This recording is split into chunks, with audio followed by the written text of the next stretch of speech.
অসুস্থ মাকে দেখতে এসে গ্রেপ্তার হলেন তারেক রহমান। এদিকে ধীরে ধীরে অবস্থা খারাপের দিকে যাচ্ছে খালেদা জিয়ার।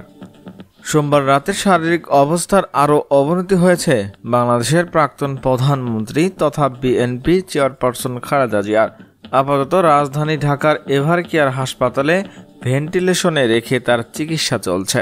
সোমবার সন্ধ্যায় হাসপাতালে খালেদা জিয়ার শারীরিক অবস্থার খোঁজ খবর নিতে গিয়ে চিকিৎসকদের সঙ্গে কথা বলেন বিএনপির এক নেতা এই খবর জানিয়েছেন।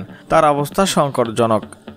খালেদা জিয়ার চিকিৎসক আল মামুন সাংবাদিকদের বলেন, বেগম খালেদা জিয়ার চিকিৎসা সহায়তার জন্য চীনের 5 সদস্যের একটি চিকিৎসক দল এভারকেয়ার হাসপাতালে পৌঁছেছে।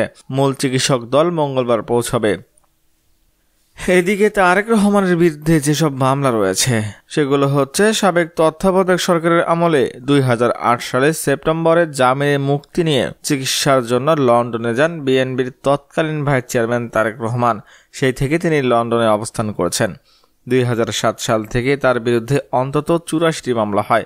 এই 84টি মামলার মধ্যে 5টিতে দ্বন্দ্ব হয় তারেক রহমানের, আর খারিজ, খালাস ও অব্যাহতি পেয়েছেন 39টি মামলায়। এই মামলাগুলোর মধ্যে সবচেয়ে গুরুত্বপূর্ণ মামলা হচ্ছে আরফানেজ ট্রাস্ট দুর্নীতি মামলা। আরফানেজ ট্রাস্ট দুর্নীতি মামলায় ঢাকার এক বিশেষজ্ঞ জজ 2018 সালে 8 ফেব্রুয়ারি তারেক রহমানকে 10 বছরের কারাদণ্ড দেন। এই মামলায় সাবেক প্রধানমন্ত্রী খালেদা জিয়াকে 5 বছরের কারাদণ্ড দেওয়া হয়। তবে দুদকের আপিলে খালেদা জিয়া সাজা বাড়িয়ে 10 বছর করেছিলেন হাইকোর্ট।